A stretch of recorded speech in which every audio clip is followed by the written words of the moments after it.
মাথার মুকুট শাহ আহমদ শফি দামাত বারাকাতুহুমকে নিয়ে কটূক্তি করবা আর কোমর সোজা করে তুমি দাঁড়ায় থাকবা, এটা আমরা মুসলমান হতে দেব না। এটা হতেই পারে না। মরব রাজপথে, মরব, মরলে রাজপথে বেঈমানের বিরুদ্ধে লড়ে মরব, তারপর বেঈমানের সাথে মাথা নত করা হবে না। ঠিক কিনা জোরে বলো।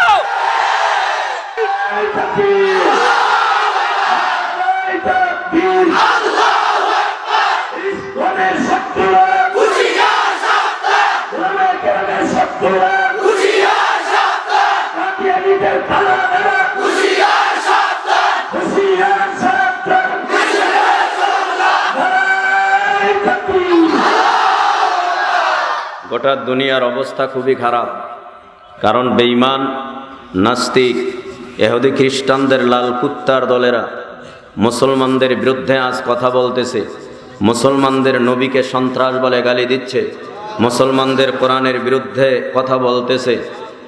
আজ গোটা দুনিয়ায় হই হই রই রই চলছে। মুসলমান নির্যাতিত, মুসলমান নিষ্পেষিত, মুসলমান লাঞ্ছিত, বঞ্চিত, অবহেলিত। আজ সিংহভাগ মুসলমানরা বেঈমানদের পা চাটা গোলাম হয়ে গেছে। এই সিংহভাগ মুসলমান যদি ঐক্য গঠন করে, যদি এমন স্লোগান তুলতো, আমরা দল ভিন্ন করি কিন্তু নবী এক, কাবা এক, ইসলাম এক, কোরআন এক, আল্লাহ এক, যদি আমাদের এই স্লোগানে একমত পোষণ করে, রাজনৈতিক ব্যানার ভিন্ন, পীরের ব্যানার ভিন্ন, শুধু নবীর ব্যানারে, কোরআনের ব্যানারে, ইসলামের ব্যানারে আমরা যদি ঐক্য গঠন করে গোটা দুনিয়ার মানুষদেরকে আমরা তাকবীরের আওয়াজ পৌঁছাতে পারতাম। আমার ধারণা যেই তাকবীরের আওয়াজ দিয়েছেন, পাকিস্তান থেকে ইন্ডিয়া গিয়া ছুটেছে, ইন্ডিয়ার প্রধানমন্ত্রী বাধ্য হয়েছে যুদ্ধ বন্ধ করা। কথা বলেন না কেন? আজ আমরাও যদি গোটা দুনিয়ার বেঈমানদেরকে বুঝায় দেওয়ার জন্য তাকবীরের স্লোগান নিয়ে ময়দানে নামি, কওমিদের বিরুদ্ধে কথা বলা বন্ধ হবে, আহমদ শফি দামাত বারাকাতুহুমের বিরুদ্ধে কটূক্তি করা বন্ধ হবে, হক্কানি পীর মাশায়েখ, তবলিগ, চরমনাই, উজানি, দেওবন্দি যারা আছে এদের বিরুদ্ধে কথা বলা বন্ধ যদি করতে হয়, অবশ্যই আমাদের তাকবীরের আওয়াজ নিয়ে রাজপথে নামতে হবে। যদি নামা যায়, বেঈমানরা লেজ গুটিয়ে ইঁদুরের মতো গর্তে পালাবে। কিন্তু আমাদের দুর্বলতা, আমরা এই দুর্বলতা আর দিতে চাই না। কথা বলেন না কেন? আপনারা বলেন, আমাদের এই বাংলাদেশে নাস্তিক বেশি না মুসলিম বেশি? যার কাছে জবান আছে উঁচু আওয়াজে বলবেন, কারণ আমরা সবাই সিংহের জাতি। আমরা বিড়ালের মতো ম্যাও ম্যাও পছন্দ করি না, আমরা সিংহের মতো গর্জন দিব। রাজি আছেন সবাই? এই দেশের মধ্যে মুসলমান বেশি না ইহুদি বেশি? এই দেশের মধ্যে হিন্দু, বৌদ্ধ, খ্রিস্টান, ইহুদি, নাসারা, চাকমা, মগ, শিখ, ইহুদি, এরপরে নাস্তিক, মুরতাদ, এদের থেকে মুসলমান টুপিওয়ালা, দাড়িওয়ালা, জুব্বাওয়ালা, পাগড়িওয়ালা, কালেমাওয়ালা মুসলমান বেশি। সেই দেশের সংসদ থেকে রাশেদ খান মেলন তিনি আহমদ শফি দামাত বারাকাতুহুমকে গালিগালাজ করেছে, তিতল হুজুর বলে আখ্যা দিয়েছে। আবারও এই দেশের সংসদ পবিত্র। কথা বলেন, এই দেশের পার্লামেন্ট পবিত্র। আমরা বলবো এই হাজারো জনতার ভিতরে আমাদের দেশের প্রধানমন্ত্রীকে বলবো, আপনিও মুসলমান, আপনিও খানায় কাবা, বাইতুল্লাহ জিয়ারত করেন, হজ করেন, উমরা করেন, আপনি কোরআন তেলাওয়াত করেন, আপনি 5 ওয়াক্ত নামাজও পড়েন। আমরা যতটুকু দেখি প্রচারে, মিডিয়ায়, সে হিসাবে আমাদের দাবি হলো রাশেদ খান মিলন মন্ত্রীর পদ না পেয়ে কুত্তা পাগল হয়ে গেছে। উচিত হবে এই রাশেদ খান মিলনকে অবিলম্বে দল থেকে বহিষ্কার করেন। যদি দল থেকে বহিষ্কার না করেন, এই দেশের কোটি কোটি মুসলমানের হৃদয়ের মধ্যে রাশেদ খান মিলন যেই আগুন ধরিয়েছে, এই আগুনটা কিন্তু ঘরে বসে থাকবে না। এই আগুন প্রয়োজনে রাজপথে নামবে, প্রয়োজনে আমরা ওকে সাইজ করে দিব, দেখায় দিব।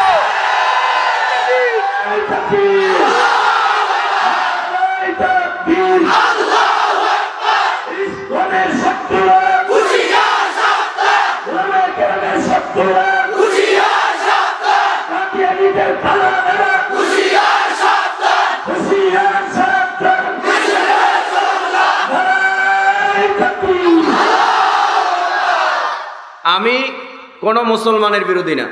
প্রধানমন্ত্রী মুসলমান, বহু মন্ত্রী আছে মুসলমান, কিন্তু আমরা যতটুকু জানতে পেরেছি এই রাশেদ খান মিলন হলো ওই ইহুদিদের দালাল, ওই কাদিয়ানীদের দালাল, যার কারণে এই জমিনের মধ্যে আহলে হক বুজুর্গ উলামায়ে কেরামের বিরুদ্ধে কথা বলে।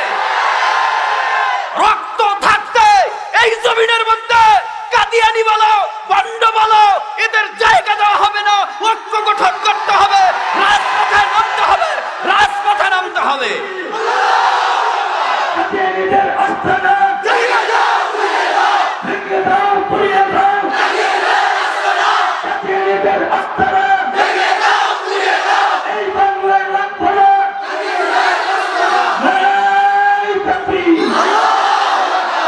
আমার কথা ভুল হলে ধরায় দেন, আমি সংশোধন হব। কথা বলেন। এই দেশ মুসলমানের, এই দেশ টুপিওয়ালা, দাড়িওয়ালা, জুব্বাওয়ালার, এই দেশ আহলে হক পীর মাশায়েখের, এই দেশ কওমি দেওবন্দিওয়ালাদের।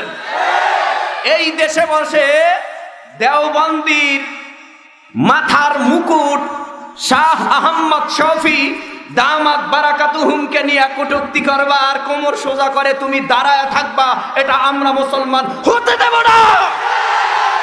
এটা হতেই পারে না। মরবো রাজপথে, মরবো, মরলে রাজপথে বেঈমানের বিরুদ্ধে লড়ে মরবো। তারপর বেঈমানের সাথে মাথা নত করা হবে না। ঠিক কিনা জোরে বলো। বীরের মতো বাঁচতে হবে, বীরের মতো লড়তে হবে। এই দেশ স্বাধীন করার জন্য বহু মায়ের বুক খালি হয়েছে, রক্ত ঢেলেছে। ভাষা আন্দোলনের জন্য এই দেশের মানুষ রক্ত ঢেলেছে। আর একটা আন্দোলন হবে, যে আন্দোলন হবে নাস্তিক মুর্তাদের বিরুদ্ধে। রক্ত দেওয়ার জন্য কারা কারা তৈরি আছে? দাঁড়িয়ে যাও, দাঁড়িয়ে যাও।